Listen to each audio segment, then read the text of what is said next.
مسیح یسوع کے نام میں آپ سب دیکھنے والوں کو پاسٹر آصف رفیق کی طرف سے بہت سلام، اور میری دل سے دعا ہے خداوند آپ سب کے ساتھ رہے، خداوند اپنی سلامتی میں ہمیشہ آپ کو رکھے اور آپ کے خاندانوں کو، آپ کی منسٹری کو، آپ کی خدمات کو خدا بڑھائے۔ خداوند کا شکر ہو کہ اس نے ہمیں ایک نیا دن دیا ہے، اور اس نئے دن میں فضل ٹیلی ویژن اس چینل سے، اس پلیٹ فارم سے ہم خدا کے کلام میں سے پرفضل باتوں پہ غور کر سکیں، دھیان کر سکیں۔ اس سے پہلے کہ ہم خداوند کی آواز سنیں، خداوند کا کلام سنیں، ہم ایک دعا کرتے ہیں۔ خداوند، تیری باتیں، تیرا کلام بے شک پرفضل ہے، نمکین ہے۔ لکھا ہے خدا کے کلام میں، تمہاری باتیں، گفتگو پرفضل اور نمکین ہو۔ خداوند میں یہ چاہتا ہوں مجھ پر، میری زندگی پر تیری برکت آئے، میرے لبوں کی تقدیس کر تاکہ سننے والوں پر فضل ہو۔ تیرے کلام کا نمکین پن اور فضل تیرے لوگوں پہ ہو خداوند، یسوع کے نام میں منت ہے۔ اور جو سیکھنے کی بات ہے، جو حاصل کرنے کی بات ہے، وہ لوگوں پہ اثر کرے۔ پاک روح آ، مجھے لے، اور خاص کر پاس عمران فضل کو، ان کی ساری ٹیم کو برکت دے۔ فضل ٹیلی ویژن پر خداوند تیرا ہاتھ رہے، تیری برکت رہے۔ ہم سب سے بول، ہم سب سے بات کر، تو کلام کر، یسوع کے نام میں، آمین۔ آج میرے پاس جو پیغام ہے آپ سب دیکھنے والوں کے لیے، بہن بھائیوں کے لیے، میں اس بات پہ بلیو کرتا ہوں، مسیح میں ایمان رکھتا ہوں کہ یہ باتیں کلام کی آپ کی زندگی میں تاثیر پیدا کریں گی، تبدیلی لائیں گے۔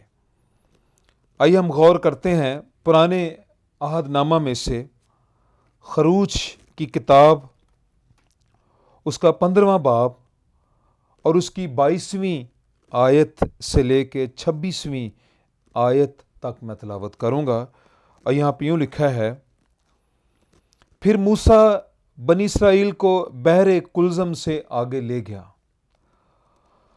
اور وہ شور کے بیابان میں آئے، اور بیابان میں چلتے ہوئے 3 دن تک ان کو کوئی پانی کا چشمہ نہ ملا، اور جب وہ مارا میں آئے تو مارا کا پانی پی نہ سکے کیونکہ وہ کڑوا تھا، اسی لیے اس جگہ کا نام مارا پڑ گیا۔ تب وہ لوگ موسیٰ پر بڑبڑا کر کہنے لگے کہ ہم کیا پئیں؟ اس نے خداوند سے فریاد کی۔ خداوند نے اسے ایک پیڑ دکھایا، جب اس نے پانی میں ڈالا تو پانی میٹھا ہو گیا۔ وہیں خداوند نے ان کے لیے ایک آئین اور شریعت بنائی، اور وہیں یہ کہہ کر ان کی آزمائش کی کہ اگر تو دل لگا کر خداوند اپنے خدا کی بات سنے اور وہی کام کرے جو اس کی نظر میں بھلا ہے، اور اس کے حکموں کو مانے اور اس کے آئین پر عمل کرے، تو میں ان بیماریوں میں سے جو میں نے مصریوں پر بھیجیں تجھ پر کوئی نہ بھیجوں گا، کیونکہ میں خداوند تیرا شافی ہوں۔ کلام کا پڑھا اور سنا جانا ہمارے لیے باعث برکت ہو۔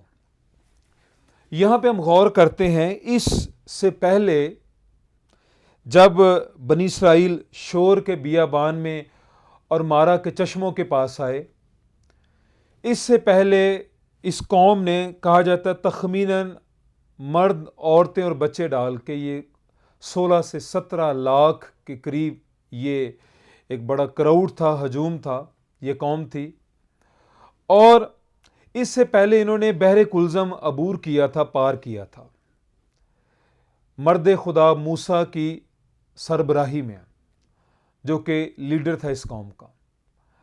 ہم دیکھتے ہیں کہ خدا نے اپنے لوگوں کے لیے پانیوں کو دیوار بنا دیا اور سمندر کے اندر ہائی وے بنا دیا، روڈ بنا دیا ان کے لیے، ایسا روڈ میپ جس پر چل کے یہ لوگ سمندر میں سے نکل کے خشک زمین پہ آئے۔ لیکن جب آگے آتے ہیں تو لکھا ہے کہ 3 دن کی مسافت کے بعد شور کے بیابان میں جب یہ آتے ہیں تو یہ پیاسے تھے، انہیں پیاس لگی، انہیں پانی چاہیے تھا، اور یہ ایک ایسے مقام پہ پہنچے جہاں پہ پانی تو تھا، چشمہ تو تھا، لیکن وہ پانی کڑوا تھا، پینے کے قابل نہیں تھا۔ اور یہاں پہ جو غور طلب بات وہ یہ ہے، 24ویں آیت میں لکھا ہے کہ پانی کڑوا ہونے کی وجہ سے جو پینے کے قابل نہ تھا، بنی اسرائیل موسیٰ پر بڑبڑانے لگے، شکایت کرنے لگے، جھگڑا کرنے لگے کہ تو ہمیں کہاں لے آیا ہے؟ یہاں نہ پانی ہے، نہ کوئی آسائشات ہیں ہمارے لیے، نہ سہولتیں ہیں، تو نے یہ کیا کیا ہمارے لیے؟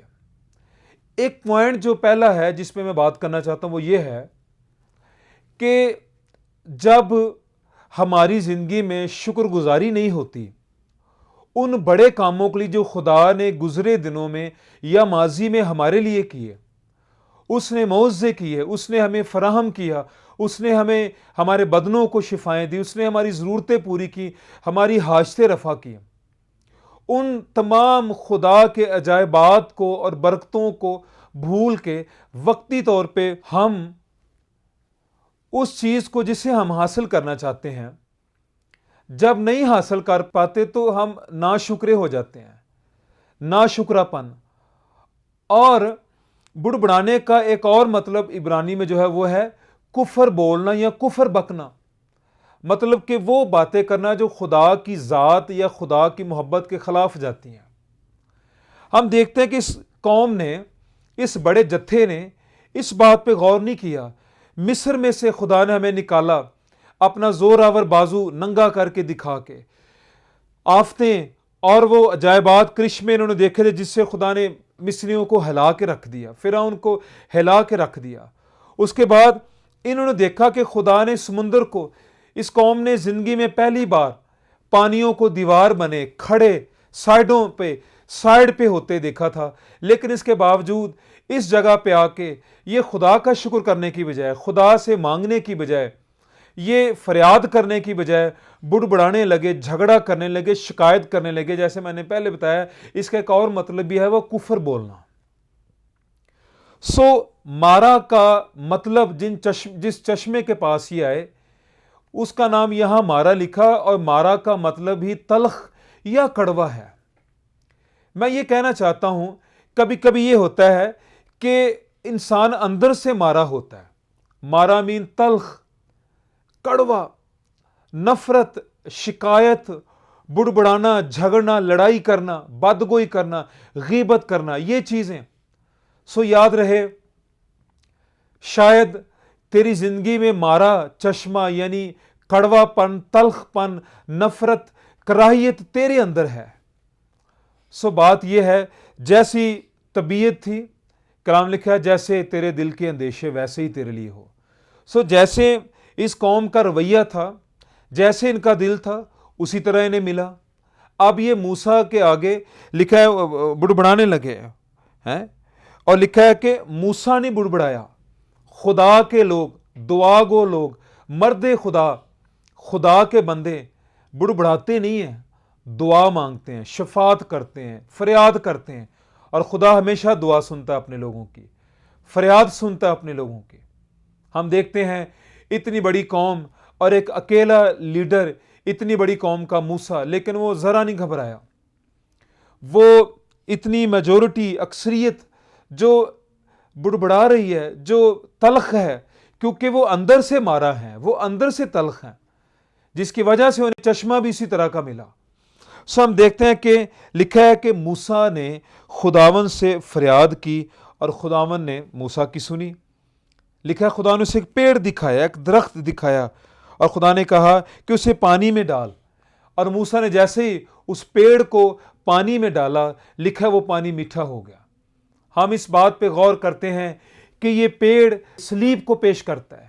یہ پیڑ جو موسیٰ نے خدا کی آواز پہ، خدا کے کہنے پہ اس کڑوے چشمے میں، ان کڑوے پانیوں میں، تلخ پانیوں میں ڈال دیا اور وہ پانی میٹھا ہو گیا. یہ پیڑ تصویر، معاف کیجئے، صلیب کی تصویر ہے. یہ صلیب کو پیش کرتا ہے. صلیب مسیح کے مصلوبیت سے پہلے، مسیح کے مصلوب ہونے سے پہلے نفرت انگیز تھی، لعنتی موت تھی. لیکن میرا یسوع، آپ کا یسوع جب صلیب پر دے دیا گیا، مصلوب کر دیا گیا، اس کے بعد یہ صلیب آج تک میرے لیے اور آپ کے لیے فتح کا نشان ہے، زندگی کی علامت بن چکی ہے. ہیلیلویا.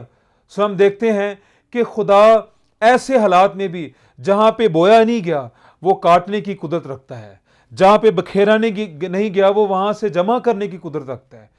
شور کا بیابان ویرانہ ہے، بنجر پن ہے، کوئی زندگی نہیں، کوئی خوشی نہیں، کوئی تازگی نہیں، کوئی رونق نہیں، نہ خوشگوار پن، تلخی ہے، پیاس ہے، بھوک ہے. لیکن اس کے باوجود جب خدا اپنے لوگوں کے ساتھ ہے، بیابانوں میں ساتھ ہے، ویرانوں میں ساتھ ہے، جنگلوں میں ساتھ ہے، بھوک اور ننگ میں ساتھ ہے، جہاں پانی نہیں وہاں اگر خدا ساتھ ہے تو سب کچھ ہمارے لیے دستیاب ہے اور فراہم ہے.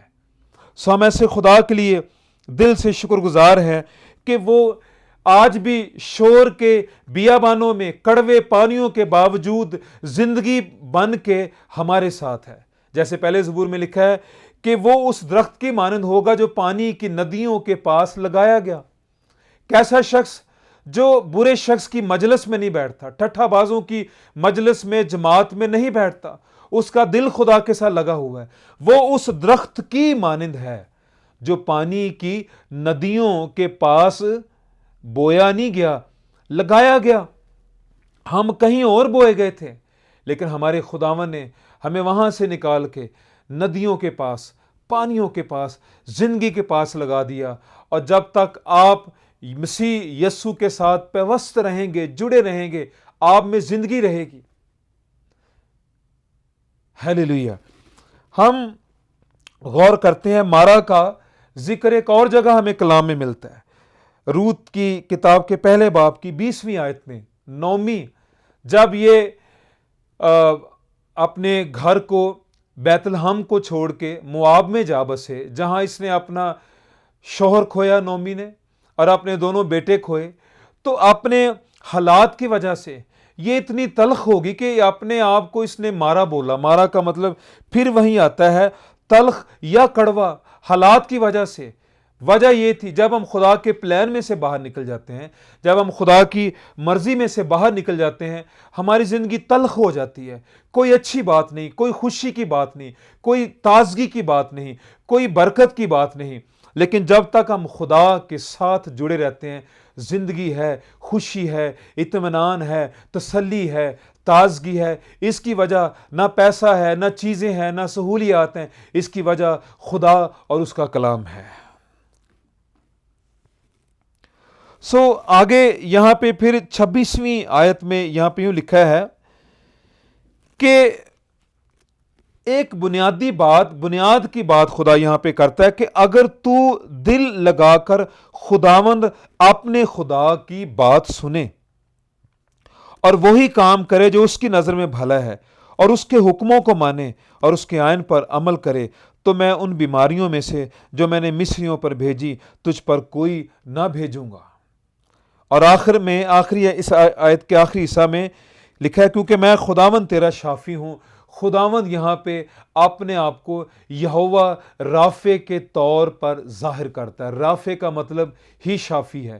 رافع کا مطلب ہے رفع کرنے والا، زخموں کو مندمل کرنے والا، صحت دینے والا. رافع کا مطلب شافی ہے، صحت بخشنے والا.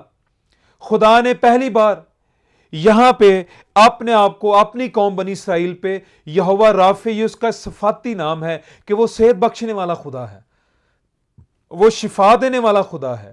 اور اس نے اپنے آپ کو بطور شافی یا یہوہ رافع کے طور پہ قوم پہ ظاہر کیا.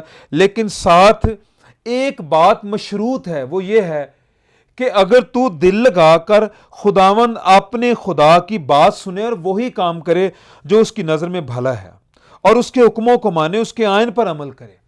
آج ہم دیکھتے ہیں ہمارے ملک میں، ہمارے شہر میں، کبھی کرونا، کبھی ڈینگی، کبھی ملیریا، کبھی ٹائیفائڈ، کبھی اور بہت سی وبائی امراض نے ہمارے شہر کو گھیرا ہوا ہے۔ شاید اس کی وجہ انسان کی نافرمانی ہے، وہ خدا سے دور ہے۔ خدا وعدہ کرتا ہے کہ میں ان بیماریوں میں سے جو میں نے مصریوں پر بھیجی، تجھ پر کوئی نہ بھیجوں گا۔ ہم دیکھتے ہیں بیماری کی زیادہ وجوہات نافرمانی، خدا کا حکم نہ ماننے کی وجہ سے بیماری آتی ہے، زندگی تلخ ہو جاتی ہے۔ جب بیماری آتی ہے انسان مایوس ہو جاتا ہے، تلخ ہو جاتا ہے، پیسہ لگتا ہے، غریب ہو جاتا ہے، خالی ہو جاتا ہے، حالات، خاندانی حالات، شخصی حالات کمزور پڑ جاتے ہیں، غربت آتی ہے، مشکلات آ کھڑی ہوتی ہیں۔ سو یاد رہے، اگر آج ہمارا ملک یا ہمارا شہر ایک بڑی وبا کا، ڈینگی کا، کرونا کا، ملیریا کا اور بہت سی وباؤں کا، امراض کا شکار ہے، شاید اس کی وجہ یہ ہے کہ انسان خدا سے دور ہے۔ انسان نے خدا کو بھلا دیا، انسان خدا کو بھول بیٹھا ہے، اور اس وجہ سے وہ دکھ میں ہے، وہ تلخ ہے، اور وہ مصیبت میں ہے۔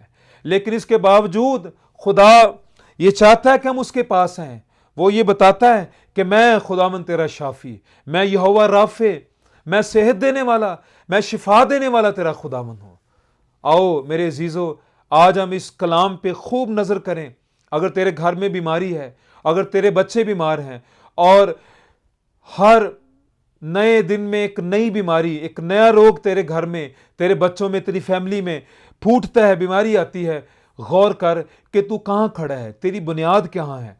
یسوع نے کہا جو کوئی میری یہ باتیں سنتا اور ان پر عمل کرتا ہے، وہ اس شخص کی مانند ہے، اس آدمی کی مانند ہے جس نے چٹان پر اپنا گھر بنایا۔ سو اپنی بنیاد پہ غور کریں۔ چٹان کلام ہے، کلام پہ کھڑے ہو جائیں۔ خداوند آپ کو برکت دے گا، خداوند آپ کو شفا دے گا۔ ہیلیلویہ۔ میں آپ کے لیے دعا کرنا چاہتا ہوں۔ ہیلیلویہ۔ تیری باتیں زندگی سے بھری ہوئی، تیرا کلام شفا سے بھرا ہوا۔ لوگوں کے پاس دنیا میں ڈاکٹرز ہیں، لوگوں کے پاس دنیا میں فزیشنز ہیں، سرجن ہیں، طبیب ہیں، حکیم ہیں، اور بہت سے حل ہیں، لیکن ہمارے پاس یہوہ رافع ہے، جو شافی ہے، جو صحت بخشنے والا ہے۔ میں یہ دعا مانگتا ہوں سب سننے والوں پر تیری برکت ہے۔ آج کا کلام ان کی سوچ کا رخ بدل دے، آج کا کلام ان کی سوچ کا معیار بدل دے۔ خداوند زندگیوں میں تیرا جلال آئے، تیری برکت آئے، تیری قدرت آئے۔ سننے والوں کو سب کو بڑی برکت دے، بڑا رحم کر، بڑا فضل کر۔ خداوند اپنے نام کی خاطر، اپنے جلال کی خاطر، یسوع کے نام میں، آمین۔ آخر میں مسیح یسوع میں بے حد شکر گزار ہوں فضل ٹیلی ویژن کے لیے، اور عالی جناب پاسٹر عمران فضل کے لیے، سسٹر مہوش عمران کے لیے، اور ان کی ساری ٹیم کے لیے میں تہہ دل سے شکر گزار ہوں۔ اور میری دعا ہے خدا فضل ٹیلی ویژن کو خوب بڑھائے اور اپنے جلال کے لیے استعمال کرے۔ خدا سب کو برکت دے۔ Thank you.